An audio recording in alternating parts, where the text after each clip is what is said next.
우리 3페이지 웨스트민스터 신앙고백 8장 중보자 그리스도 1조 2조부터 우리 시작하도록 하겠습니다. 지금 우리는 그리스도인이요 가정 가운데 구원에 대한 신학을 상고합니다. 첫 번째로는 구원의 의미, 두 번째로는 구원이라고 하는 중체 진리의 중심에 서 있는 십자가의 의미와 믿음. 기독교의 구원을 이야기하면 반드시 십자가라고 하는 아주 독특한 상징 혹은 의미와 직접 혹은 간접으로 연결이 되게 됩니다. 그래서 기독교의 십자가는 기독교의 전부라고 할 수 있기 때문입니다. 나는 십자가 그런 거 잘 모르겠고 열심히 믿겠다는 것은 좋은 말이지만 기독교가 아닙니다. 구약 성경의 모든 진리는 십자가를 향해 있습니다. 창세기의 범죄와 대속, 누군가를 잡아 가죽 옷으로 그의 허물을 덮어주는 이런 아담의 범죄의 에덴 동산에서부터 사람이 죄를 지으면 지겹도록 짐승을 죽이고 피를 흘리고 잔인하게 불태워 죽임으로 대속하는 구약의 그 무시한 제사들은 대속의 제사, 십자가, 세상 죄를 지고 가는 하나님의 어린 양이라는 메시아의 희생 제물, 그가 달린 십자가와 깊은 상관이 있기 때문에 십자가는 기독교의 표시만이 아니라 기독교의 신학 전부가 담겨져 있는 진리의 총체다, 이렇게 보아야 할 것입니다. 특별히 기독교의 구원 혹은 구원의 확신, 구원의 진리라는 개념은 우리에게 날마다 갈등을 이야기하는 주제입니다. 왜냐하면 천국이 있다, 지옥이 있다, 이런 것은 있고 없고를 떠나서 흔들림의 요소가 조금 작습니다. 왜냐하면 인지가 되거나 인지가 안 되더라도 천국, 지옥은 내 사고의 체계에서 판단 근거를 크게 갈등적으로 받지 않기 때문입니다. 쉽게 말하면 구원은 교리적으로는 이해될 듯한데 살아가는 꼬라지를 볼 때 내가 구원받은 것이 아니지 않겠느냐는 날마다 구원을 증거하거나 확증할 수 있거나 의심하게 하는 요소가 붙어있는 교리이기 때문입니다. 내가 기분이 나쁘든 좋든 천국과 지옥은 크게 영향을 받지 않지만 내가 아내와 다투고 남편과 다투고 부모에게 함부로 하고 제대로 된 믿음 생활을 못하거나 사회에서 불신자보다 더 처참한 짐승처럼 되어졌다는 느낌을 받을 때 곧바로 구원의 신학이 흔들거리는 것입니다. 왜냐하면 내가 판단 근거의 중요한 재료를 가지고 살기 때문입니다. 그래서 구원의 교리는 다른 교리와 구별되게 끊임없이 의심과 공격을 받게 됩니다. 거기다가 어설픈 사람들이 옆에 있으면 더더욱 갈등은 진폭되게 되겠지요. 그래서 성경 혹은 신조 혹은 교리가 너무도 중요한 것입니다. 그 기조에서 우리 계속합니다.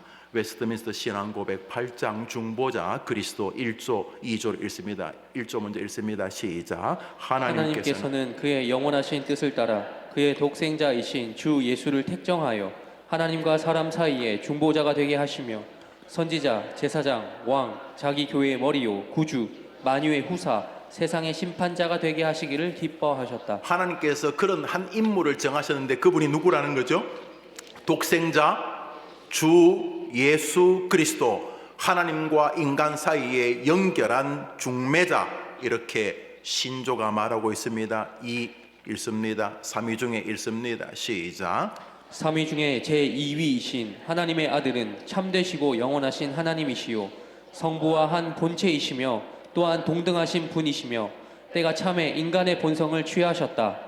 그 인격은 참 하나님이자 참 사람이시되 한 분 그리스도요 하나님과 사람 사이에 유일한 중보자이시다. 예수님이 하나님과인 사이에 유일한 뭐라고요? 다른 길은 없다는 거죠. 우리 생각에 범신론적, 다신론적, 종교다원주의 사상은 엎어지나 넘어지나 여튼 간에 이리 가든 저리 가든 가기만 하면 되는 거 아니냐. 여기서 부산 가는 길이 꼭 KTX, SRT밖에 없냐. 자전거 타고 갈 수도 있고 마라톤을 뛰어서 몇 날 며칠 갈 수도 있고 비행기 타고 갈 수도 있고 기어서 갈 수도 있고 뭐 버스 타고 갈 수, 별의별 방법이 있는데 왜 너희 기독교는 그렇게 밴댕이 송알딱지처럼 예수만 믿어야 된다고 하냐? 나는 그런 편협한 종교인들 싫다, 이런 공격을 받지 않습니까? 그런데 우리도 착하고 싶죠. 우리도 사람들에게 아이고 참 사람이 온유하고 자기 종교만 그렇게 내세우지 않고 사람이 앞뒤가 참 확 열린 사람이네, 이렇게 덕스러운 사람 되고 싶죠. 그거는 우리들 생각이고 성경이 그것을 지지하느냐 하는 것입니다. 하나님과 인간 사이에 구원의 매개체 유일한 중보자는 예수 그리스도 한 분뿐인 줄 우리는 믿습니다. 아멘. 그래서 우리는 그 세례를 받고 이제 임직도 하고 안수도 받고 하는 거 아닙니까? 그래서 천하 만민에게 구원을 얻을 다른 이름을 주신 적이 없다고 하셨습니다.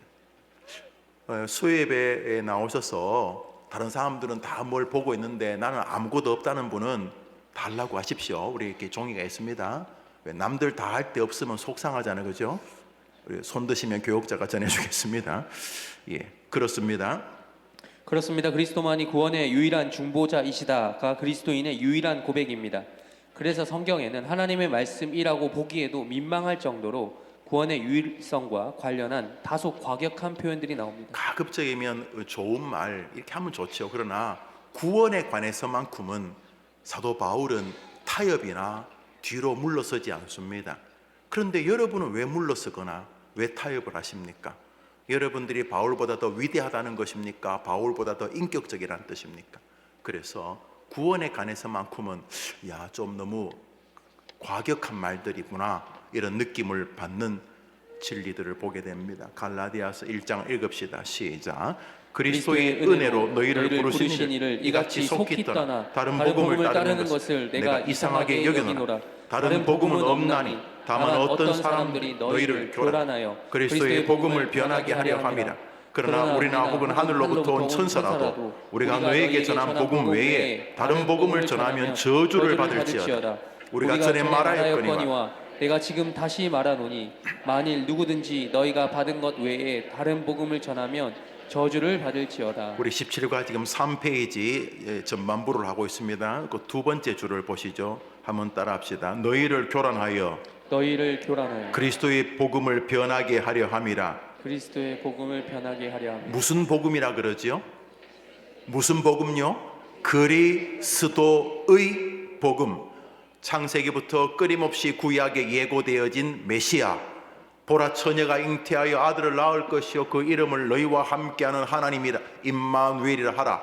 그래서 동정녀 마리아에게 성령의 임재로 태어나 이 땅에서 공생애를 시작하신 베들레헴 어느 마을간에서 탄생하신 우리의 구주 예수 그리스도의 복음 외에 다른 구원의 길이 있다고 하는 모든 복음은 저주를 받아야 한다라고 바울이 말하고 있는 것이죠. 성경과 신조는 그리스도의 유일성을 말합니다. 이제 수요 예배 오시는 분들은 신조가 성경을 보다 잘 이해하기 위해서 서부 참고서가 아닌 걸 아실 것입니다. 신조는 뭐냐 하면 성경을 정리한 것입니다. 우리가 창세기부터 계시록까지 그냥 눈 감으면 다 외울 뿐만 아니라 성경이 뻥 뚫리면 좋지만 저는 그런 사람 없다고 생각합니다. 예수님 밖에는. 그래서 우리의 선배들이 우리가 믿는 교리가 무엇인지, 창조는 무슨 교리인지, 믿음은 무슨 말인지, 구원, 거룩은 어떤 뜻인지, 신앙의 여정은 무엇인지, 교회란 무엇인지, 믿음 생활은 어떻게 해야 되는지, 그것을 성경에 있는 것을 정리한 것입니다. 물론 이상한 신조들이 많습니다만 스위스 제2신조나 하이델베르크 신조나 이런 여러 신조들이 있지만 우리 개혁교회가 가장 귀하게 여기는 것은 바로 이 웨스트민스터 신조입니다. 거의 모든 지구상의 개혁교회는 이 신조를 자신의 신앙 고백으로 수납합니다. 뭐 특별하게 어느 것을 할까요? 그런 게 아니라 성경의 교리를 가장 잘 정돈했다고 수납하기 때문이죠. 그러니까 성경과 신조가 다르면 말이 안 되는 거죠.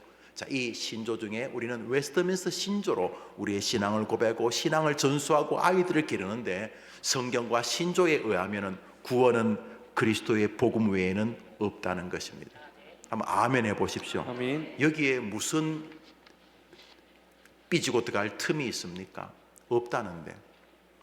천하 만민에게 예수 그리스도 그분 외에는 구원의 이름을 주신 적이 없다는데, 내가 곧 길이요 진리요 생명이니, 예수님 하신 말씀입니다. 내가 진리고 길이고 생명이니 나 예수로 말미암지 않고는 아버지 계신 천국에 올 자가 없다고 예수님 말씀하셨는데 뭘 잡고 있다는 것입니까? 아니 어쩌자는 것입니까? 착한 사람 되겠다는 것입니까? 뭐 종교와의 대화, 뭐 대화하는 거에 나쁘지 않지만 100만 년을 대화한다고 한들 예수 외에 다른 구원의 길이 존재할 리는 없는 것입니다. 우리는 이 진리에 서 있습니다. 뭐 다른 종파를 가지고 있는 뭐 지도자들과 교제할 수도 있고, 뭐 나라에 대해서 상교도 할 수도 있고, 수재가 나면 같이 힘을 모아서 당신 절에 계신 분들과 우리 교회에 있는 분들이 힘을 합쳐서 모래 주머니를 가지고 우리 뚝을 쌓아서 우리 아이들을 지킵시다, 뭐 이렇게 같이 할 수 있죠. 그러나 구원의 진리에 대해서만큼은 무슨 다른 대안이 존재한다는 것입니까? 만일 우리가 예수님만이 길이라고 말해서 저들이 돌을 던지면 맞아야죠. 어떡하겠어요? 뭐 착하게 살고 싶어서 예수님도 구원의 길이지만 자네들이 믿는 종교에도 구원이 있네, 이래야 된다. 불가능한 것이죠. 그 말이 되지 않는 것이죠. 그래서 기독교인은 기본적으로 편협하고 기본적으로 공격을 받아왔습니다. 그래서 2000년 교회사 가운데 세상과 잘 지내는 기독교는 굉장히 이상한 종교입니다. 2000년 교회사 가운데 정상적일 때는 다 교회를 싫어했습니다. 싫어하겠지. 저들만 구원이 있다고 하는데 그 사람들이 좋아할 리가 있어요. 그래서 온 힘을 다하고, 그래서 그들에게 예수님만이 유일한 구원자라는 걸 설명하기 위해서 복음도 전하지만 고아원도 짓고 학교도 짓고 양로원도 짓고 애를 많이 쓴 거죠. 그러나 1000만 병원을 짓고 양로원을 지어도 예수님만이 구원자라는 사실은 변함이 없는 진리인 줄 믿습니다. 아멘. 그것이 우리의 교리라는 거죠. 읽습니다. 여기서 바울이 저주하는 사람은 할례파들입니다. 바울은 그들에게 저주를 내리기를 바란다고 했습니다.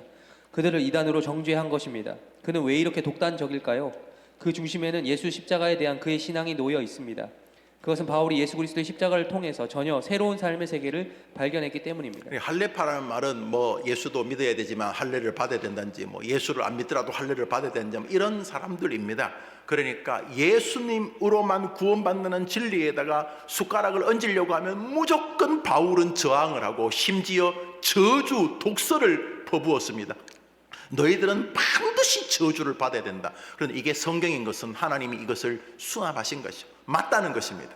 예수 말고 다른 구원을 이야기하는 사람은 반드시 저주를 내리겠다는 하나님의 표현법이죠. 이게 바울의 이야기지만, 이게 바울의 이야기가 우리가 왜 읽습니까? 이게 바울의 이야기면 뭐 하려고 이걸 읽습니까? 하나님이 바울을 통해 하시는 하나님의 말씀, 신인 동형론적 표현이기 때문에 하나님이 직접 말씀하시면 못 알아들으니까 하나님이 바울을 통해서, 모세를 통해서, 요한을 통해서, 누가를 통해서 하나님의 뜻을 우리에게 전수해 주신 거죠. 할렐루야.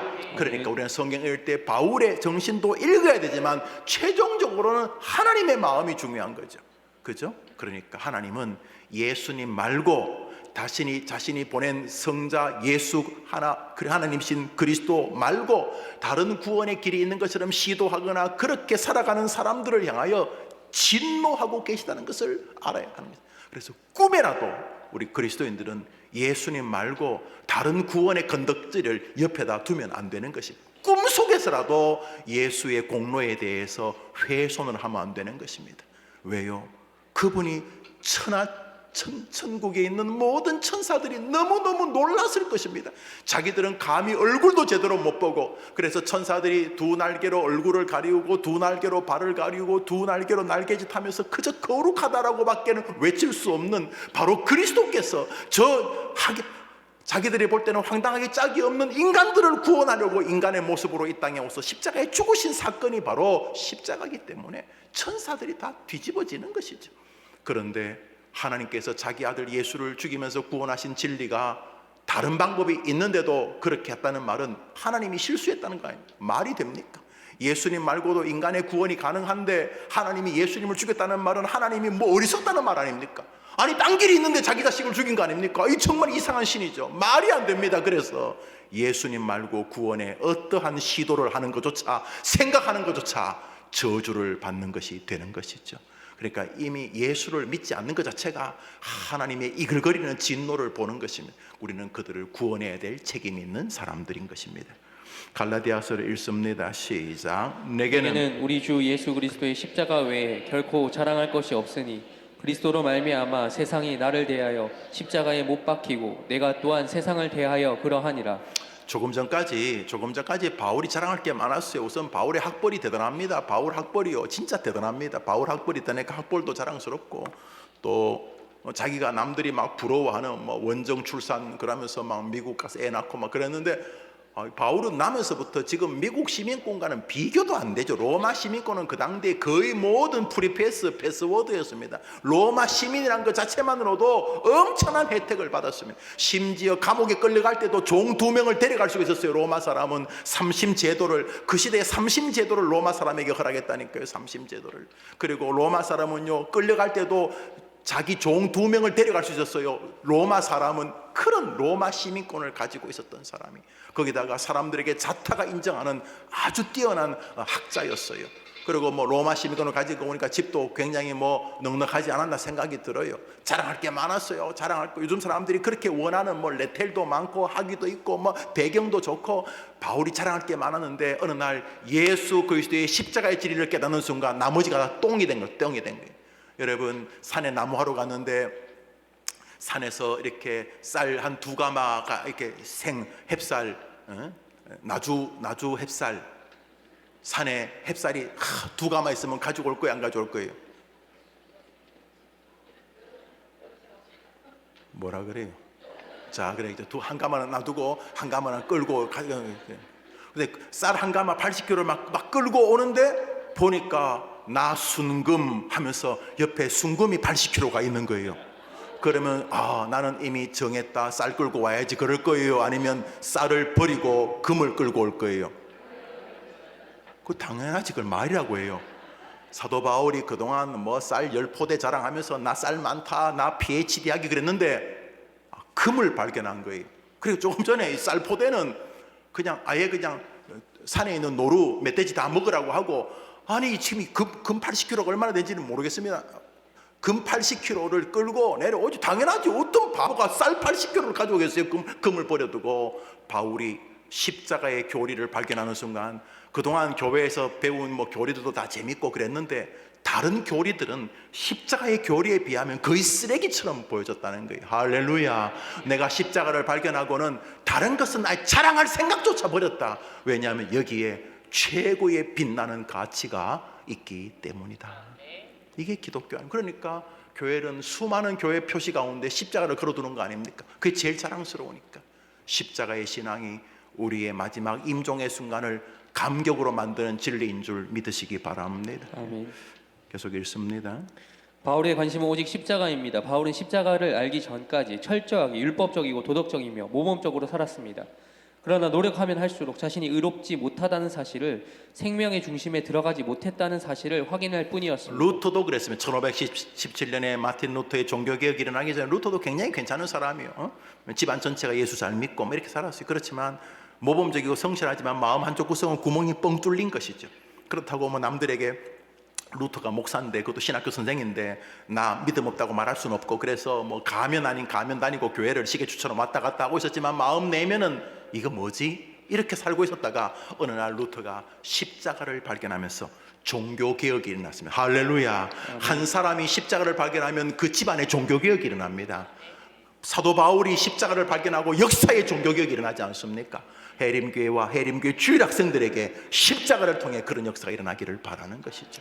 계속 읽습니다. 그는 십자가를 알고 모든 것이 똥처럼 변했습니다. 그래서 자기는 배설물로 십자가를 발견하고 나니까 나머지는 다 배설물 같다, 이런 뜻이. 아까 쌀 80kg를 산에서 끌고 오다가 이게 나무 한 짐 팔아봐야 쌀 한 대도 못 사는데, 지금 나무를 지금 8시간째 나무를 패가지고 산더미처럼 나무를 쌓아가지고 와도 그거 팔면은 쌀 뭐 2홉 3홉밖에 안 주는데 쌀 80kg를 발견했으니까 이거는 뭐 거의 뭐 한 달치 쌀 나무를 베는 것보다 더 좋은 수지 맞아서 쌀 80kg 끌고 오다가 금 80kg를 발견하는 순간, 이 금 80kg는 이 쌀을 도대체 뭐 얼마, 쌀이 아니라 뭐 논을 몇십 마지기 살 수. 그래서 더 좋은 보물을 가지는 것처럼 바울이 그 전에 자기가 자랑하던 거 뭐 나 괜찮은 사람이야 이런 것 다 십자가의 진리를 발견하고 그 사람이 인생 전체가 바뀌어졌다.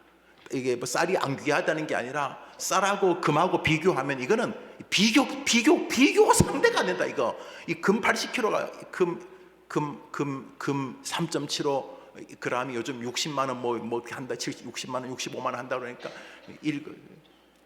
금 80kg가 얼마예요? 어떡하네. 제가 80kg인데 80kg 금.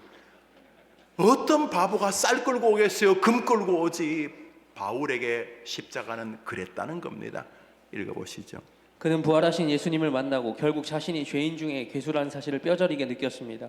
그리스도의 십자가만이 자기의 구원의 길이기 때문입니다. 그러니까 모든 사람이 신앙을 바르게 점검하게 되면 뭐 은혜 받고 찬송 부르고 감동하고 기도하다가 방언하고 이런 거 나쁘지 않지만은 십자가의 은혜를 정면으로 만나게 된다는 것입니다. 할렐루야. 아멘. 그러면 다시 처음부터 다시 모든 것들이 정돈이 됩니다. 십자가를 통해서 구원론도 교회론도 성령론도 인간관계도 모든 것이 십자가. 그러면서 십자가 때문에 감격하고 십자가 때문에 일어서고 십자가 때문에 용기 얻고 십자가 때문에 인내하고 참아지게 되는 것입니다. 할렐루야.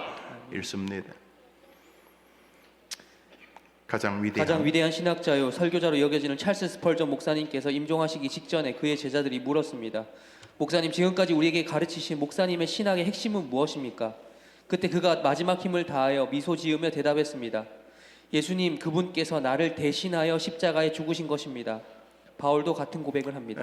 여러분, 제가 뭐 참 제 방에 그 어른들 사진을 걸어놓는 것도 죄송한데 제가 그래도 설교를 할 때 이제 제가 설교를 준비하잖아요. 설교를 준비할 때 기본적으로 이제 히브리 헬라어와 영어를 봅니다. 뭐 한글도 여러 성경을 보지만은 그러면서 제 생각에 닥터는 로이 존스 목사님은 이제 그 시대에 닥터라. 로이 존스가 닥터가 신학 닥터가 아니고 메디칼 내과 의사입니다. 영국 왕실 주치하다가 목사를 한 사람인데 로이 존스 목사님은 이 본문을 어떻게 보셨을까 이런 생각을 제가 해요. 모르지 내가 그 어른이 어떻게 봤는지는. 근데 제가 로이 존스 목사님 책들을 거의 다 보았기 때문에 뭐 번역된 것은 또 뭐 이렇게 봤기 때문에 또 제게 영향을 많이 줘서 이 목사님은 이 본문을 어떻게 보셨을까. 그 다음에 로이 존스 목사님이 너무너무 존경했던 설교의 황태자라 18, 9세기의 최고의 설교자. 이미 그 시대 메트로폴리탄 터버너클 처치에 2만 5천 명, 15,000명이나 모이던 그런 큰 교회 찰스 헤돈 스펄전 목사님 너무너무 탁월한 분이시죠.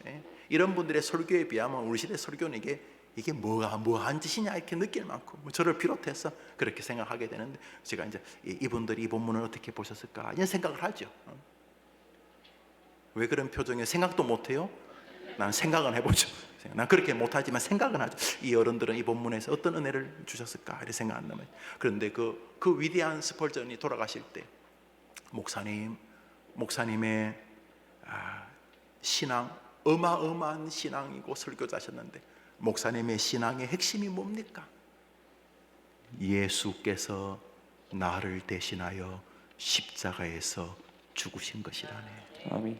사도 바울의 고백을 읽습니다. 고린도전서 1장에 시작. 십자가의 도가 멸망하는 자들에게는 미련한 것이요 구원을 받는 우리에게는 하나님의 능력이라. 여러분의 마음에 하나님의 십자가로 뜨겁게 해주시기를 바랍니다. 아멘. 왜 이렇게 고백하는 것입니까? 구원의 다른 길이 없기 때문입니다. 줄을 것이죠. 구원의 다른 길이 없기 때문에 십자가 외에는 자랑할 것이 없다고 하는 것입니다. 이것이죠. 이렇듯 그리스도만이 유일한 구원의 길임에도 불구하고 그들은 그 구원의 길을 떠나 저주의 길로 떠돕니다. 그 안타까운 모습을 향해 주님이 말씀하십니다. 요한복음 5장입니다. 시작. 그러나 너희가 영생을 얻기 위하여 내게 오기를 원하지 아니하는도다. 특별히 슬픈 것은 이 신학교의 선생들이 목사라고 하는 이상한 인간들이 마치 샤프한 것인 것처럼 종교다원주의를 자꾸 펼치려고 합니다. 예수님 말고 구원이 마치 존재하는 것처럼.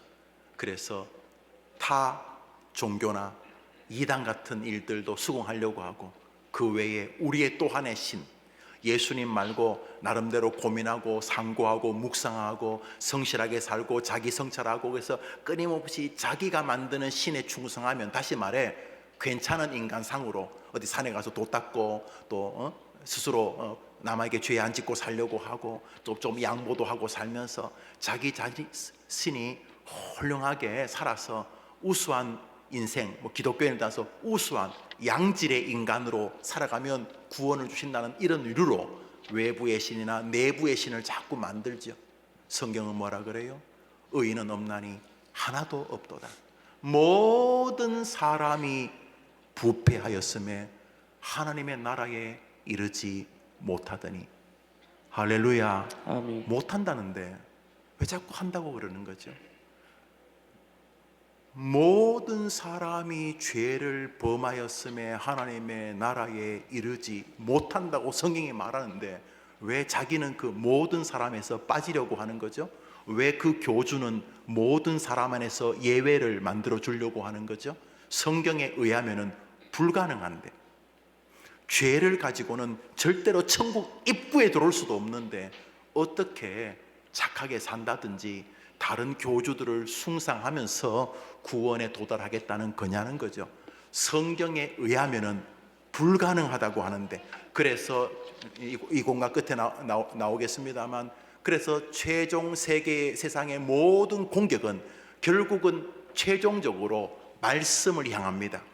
모든 세상의 공격은 결국 공격하고 마지막 접점이 있는데 핵심 바로 말씀입니다. 세상이 결국 공격하고 싶은 핵심은 하나님의 말씀입니다. 왜? 말씀이 유일한 구원을 말하기 때문에.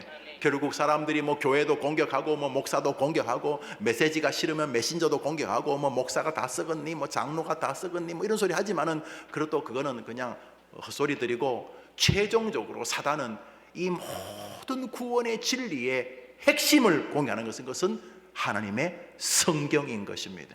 우리의 구원이 성경에 유일하게 근거하기 때문인 것이죠. 그래서 역사는 성경 전쟁입니다. 교회도 말씀 전쟁입니다. 말씀을 온전히 신앙하는 사람은 걔가 애든 어른이든 노인이든 한 인생을 멋지게 살아가게 된 줄 믿습니다. 그러나 말씀과 상관이 없는 교회 생활은 넘어지기 일보 직전의 삶을 계속 걸어가는 것입니다. 왜요? 그것이 전부이기 때문입니다. 한번 답시다. 주의 말씀은 내 발의 등이요 내 길의 빛이니이다. 하여튼 간에 멋지게 살기 위해서는 말씀에 붙들어야 되는 줄 믿습니다. 아멘. 구원의 길은 오직 한 길뿐입니다. 바로 십자가로 난 유일한 길입니다. 할렐루야. 아멘. 두 번째로 종교다원주의의 도래. 현대의 지배적인 시대 정신으로 군림한 상대주의 사상은 배타주의를 멸시하며 상대적인 관용을 지고선으로 생각합니다. 뭐든지 상의해서 하자 이렇게 좋은 말이면 좋은 말이고, 서로 여러 사람의 의견을 듣자 좋은 말입니다.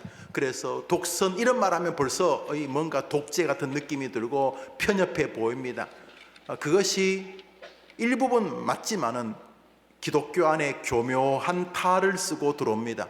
왜 예수만 구원자라고 하느냐? 여기서부터 이제 종교다원주의가 싹 틉니다. 세상은 기독교가 독선적이고 타 종교를 관용하지 못한다며 포용 정신의 결여를 비난합니다. 매스컴은 기독교가 다른 종교와 화합의 모습을 띠면 너무도 좋아합니다. 이러한 광경을 앞다퉈 보도하고 정부도 종교 간의 대화를 후원하며 사회도 이러한 일에 앞서는 이들을 깨어있거나 열린 종교인으로 환영합니다. 교회가 열심히 하는 것은 별로 보도 안 해도 교회가 절하고 교회가 가톨릭하고 또 교회가 힌두교하고 교회가 이슬람교하고 좋은 거 하면 엄청나게 세상 방송은 엄청나게 종교가 인류에 공영하는 것처럼 말합니다. 제가 말했잖아요. 그게 어떤 면에서 나쁘지 않는 것처럼 보이지만 세상의 시각이 거기 담겨져 있습니다. 교회의 유일성과 순결성을 훼손하는 것을 좋아하는 것입니다. 여러분 잘 새겨 들으십시오. 타 종교와 같이 밥도 먹을 수 있고 축구도 할 수 있고 지역사를 위해서 고아원도 설립할, 다 좋아요. 다 좋은데 핵심이 서로 다르요. 예수 그리스도만이 유일한 구원자라고 하는 이 기독교는 기본적으로 교리적으로 화합이 불가능한 거예요. 그런데 세상은 자꾸 강제로 화합을 시도하고 그 모습을 자꾸 매스컴에서 이슈화해 주려고 합니다. 저는 그 배후에 사단이 있다는 걸 느껴요. 왜냐하면 어린 아이들에게 잘못된 시그널을 주는 거예요.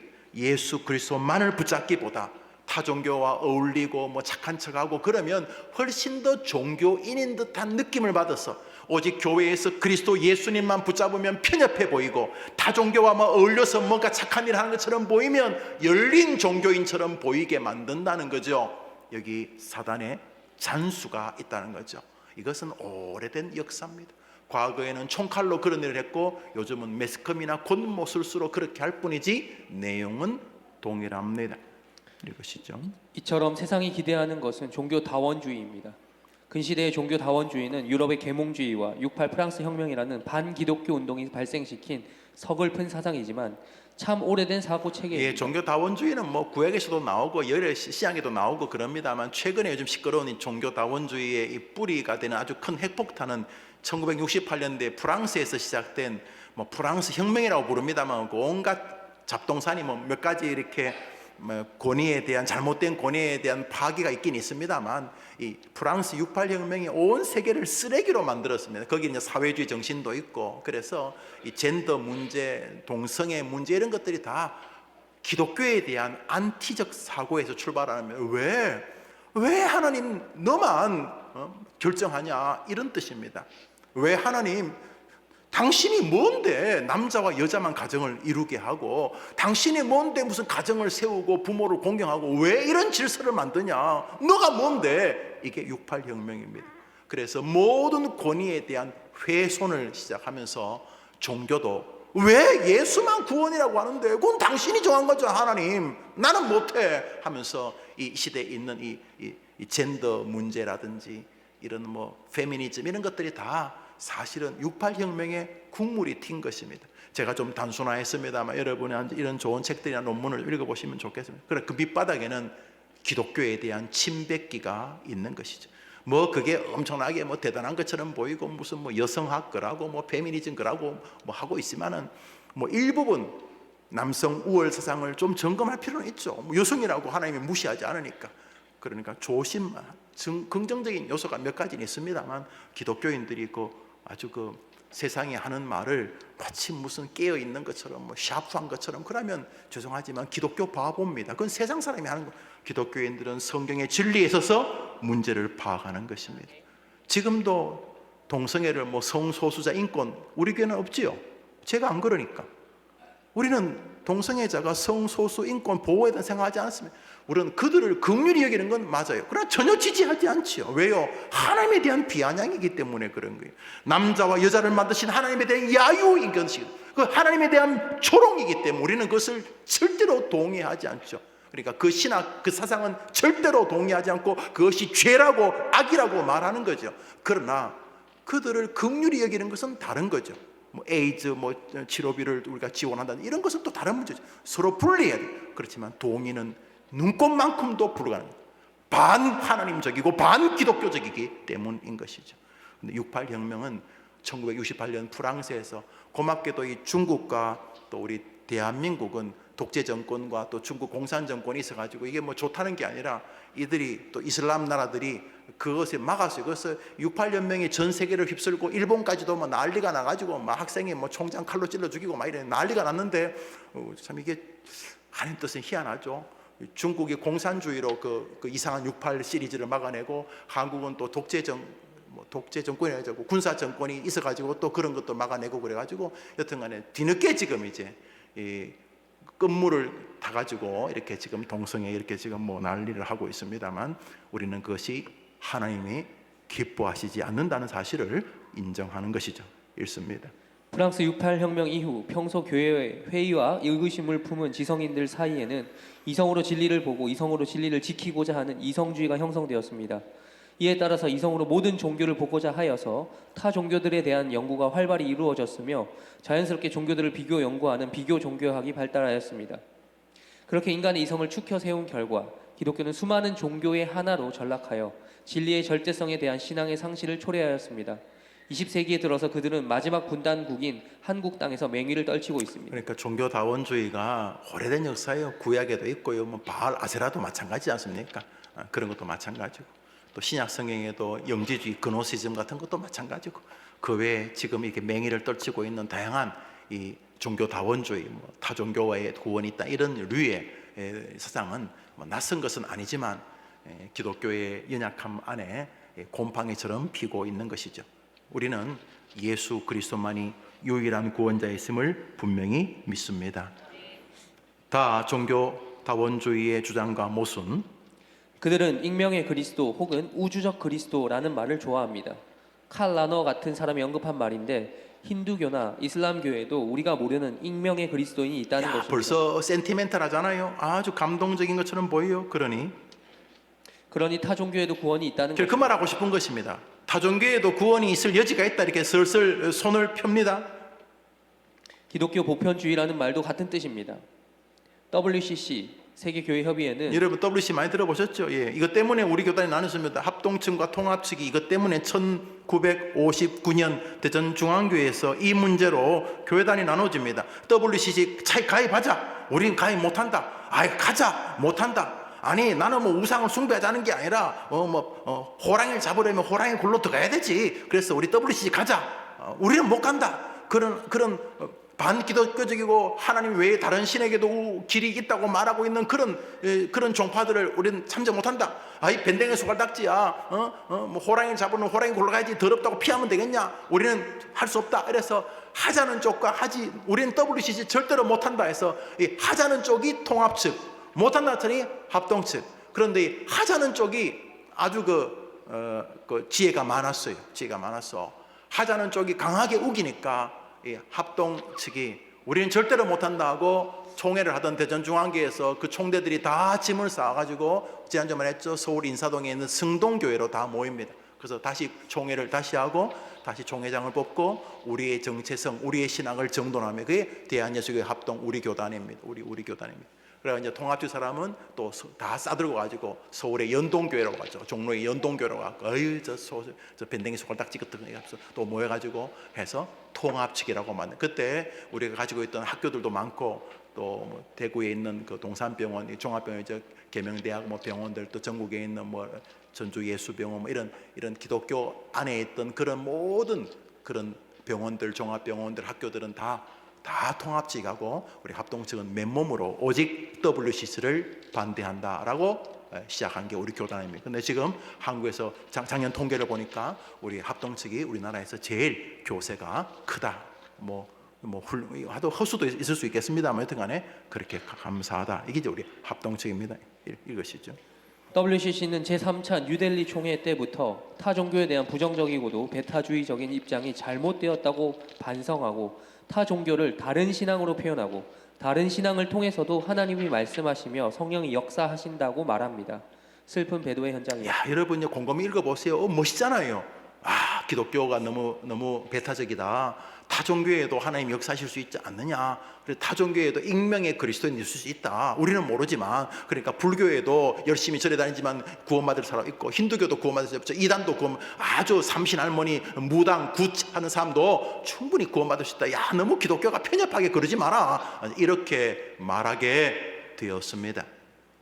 한국의 종교 다원주의는 스위스에서 야스퍼스 등에게서 배운 윤성범이 들어와 한국 종교학회를 창설하고서는 단군 신화와 삼위일체, 퇴계의 성사상과 성육신을 연결시키면서 한국 종교와 기독교의 연결을 추구하고 기독교의 토착화 운동을 전개하다가 과정신학연구소가 있는 클레어몬트 신학교에 유학한 변선환, 김경재 등으로 넘어갑니다. 주로 이제 감리교 베이스를 가진 사람들이 한동안 시끄러웠죠. 감리교에서 이 사람들 이단으로 다 제명했고 한 사람은 교수고 한 사람은 감리교 학장을 지냈는데 그러니까 외국에서 이상한 거 국물이 튄 것입니다. 그러니까 종교 다원주의를 시행하면서 타 종교에도 마치 구원이 있는 것처럼 여기 가장 심각한 게 뭡니까? 천하 만민에게 그리스도 예수 외에는 구원 얻을 길이 없다고 하신 성경을 인간 정 혹은 또 다른 사상에 짬뽕을 해서 예수 그리스도와 성경을 조롱한 것이지요.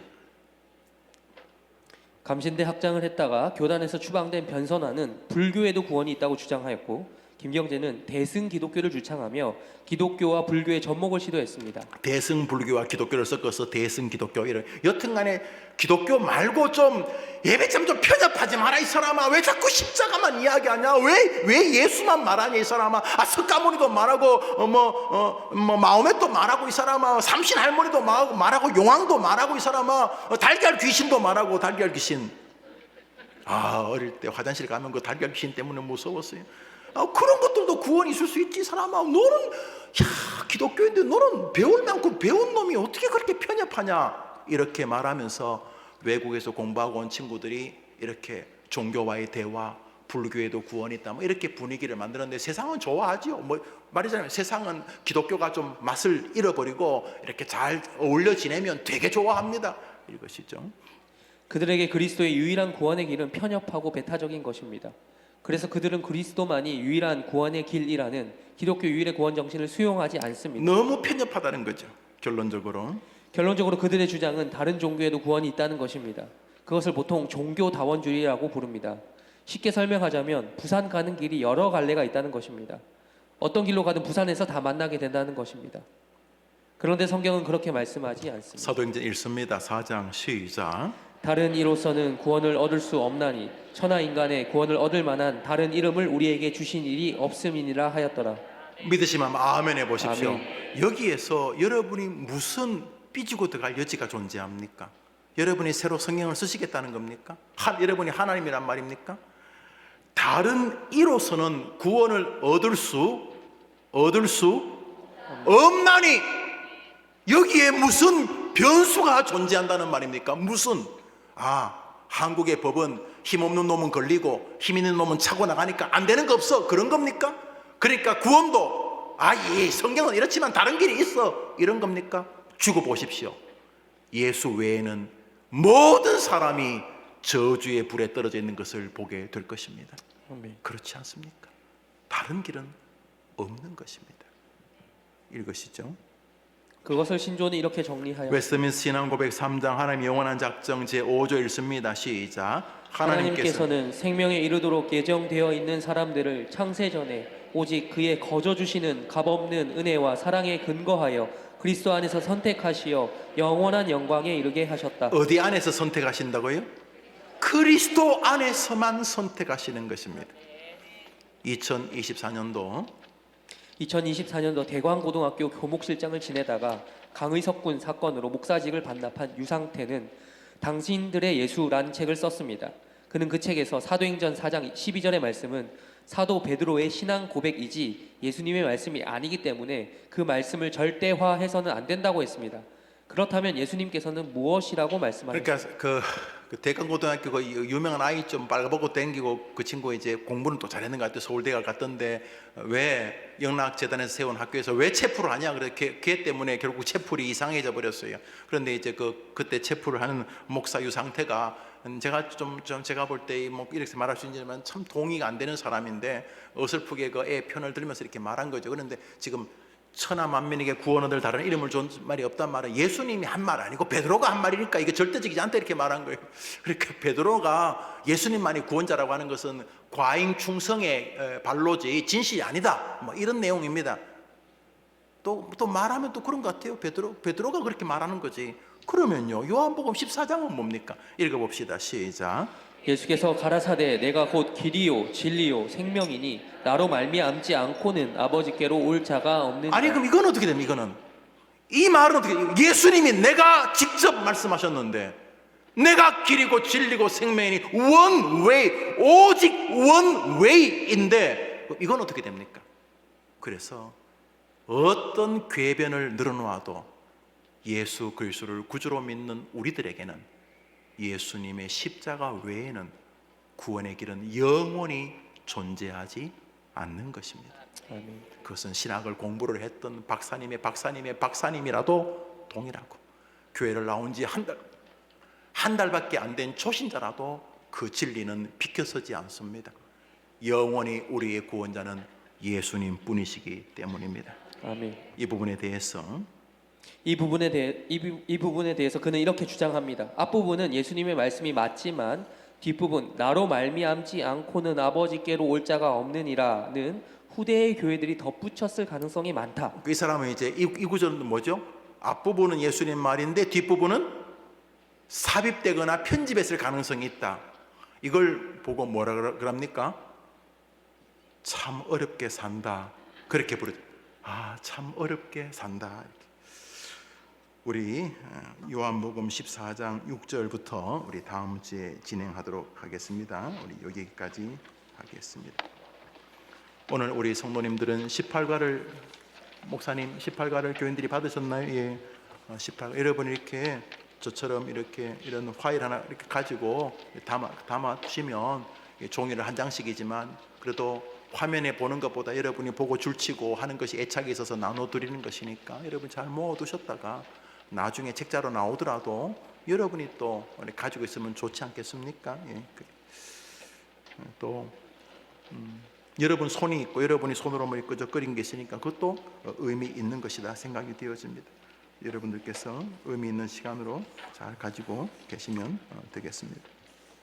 여러분의 성도님들이 하나님께 헌금을 수협에 나오시면서 드리셨습니다. 여러분 신조를 들으실 때는 목사가 얘기하니까 그럴듯한데 돌아서면 사단이 완벽하게 쪼아 먹어버립니다.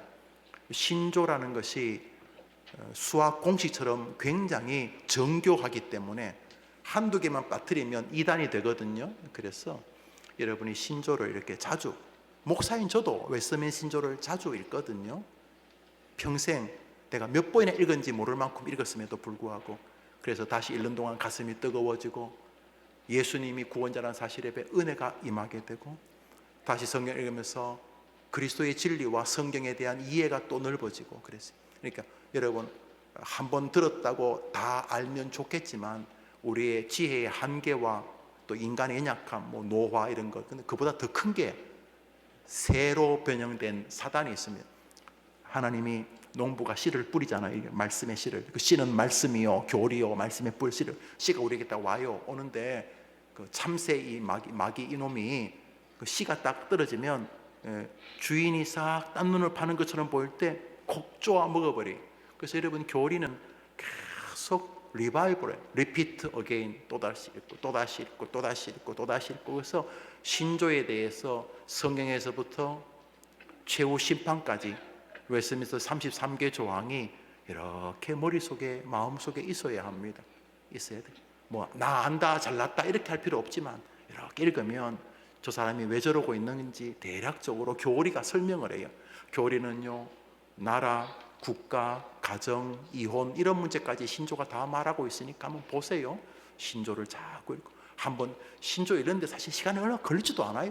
몇 페이지 되지도 않으니까 신조를 읽고 또 웨스트민스터 소요리 문답, 대요리 문답 이렇게 읽으시면서 이 질문이 왜 나왔는지 생각하시고 또 읽고 또 성경도 찾아보시고 이렇게 하면서 신조와 또 이렇게 소요리, 대요리 문답 이렇게 보시면 그 웨스트민스터 예배 모범 이런 것은 목사들이 보면 되고 그저 세 가지 신조와 대소요리 문답, 신조, 대요리 문답, 소요리 문답 이 세 가지를 그래봐야 몇 페이지 안 돼요.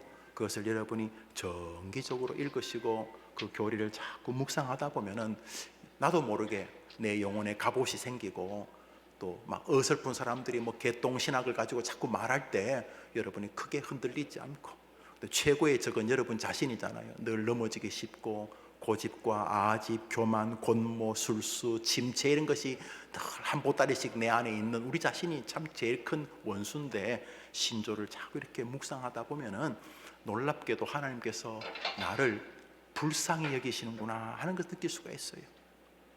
동의하시죠? 그러니까 여러분이 이게 신조를 집에 가서 어차피 여러분이 손서 쓰는 게 이제 여러분 거잖아요, 그죠? 여러분 거니까 이렇게 여러분이 이렇게 썼던 거 이것도 보시고 또 다시도 보시고 지금 이제 17과까지 했는데 17과가 그냥 갑자기 한 게 아닐까?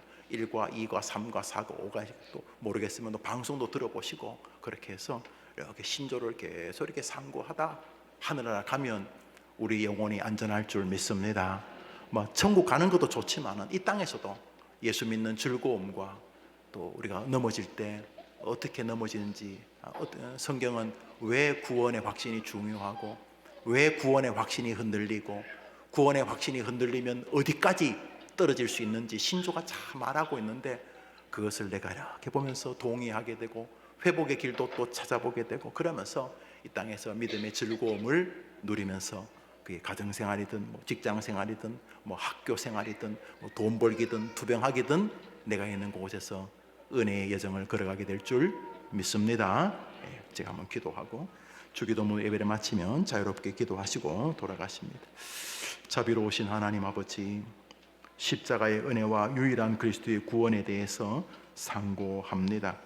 사랑하는 성도들과 함께 예수 그리스도의 엄청난 희생, 십자가의 은혜로 우리를 사랑하신 하나님의 말할 수 없고 만극한 은혜와 사랑을 보면서 동시에 사단이 부추기는 종교다원주의의 모순과 그들의 거짓, 그리고 그러면서도 권모술수와 교묘한 현올림을 봅니다.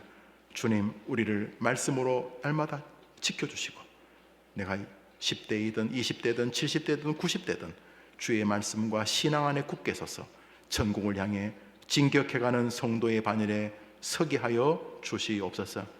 외국에서도 공부를 하고 많은 신학을 했으면서도 더 성도들을 지옥으로 인도하는 어리석은 그런 목사들이 우리 곁에 있지 않게 하시고, 주의 말씀에 굳게 서서 함께 믿음의 길을 걸어가는 좋은 교회, 좋은 성도, 좋은 목사들이 함께 우리와 동행하게 하여 주시옵소서.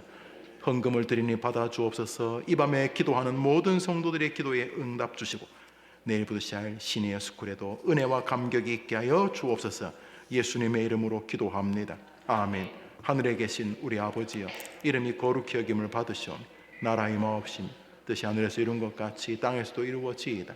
오늘날 우리에게 일용할 양식을 주옵시고, 우리가 우리에게 죄 지은 자를 사하여 준 같이 우리 죄를 사하여 주옵시고, 우리를 시험에 들게 하지 마옵시고 다만 악에서 구하옵소서. 대개 나라와 권세와 영광이 아버지께 영원히 있사옵나이다. 아멘.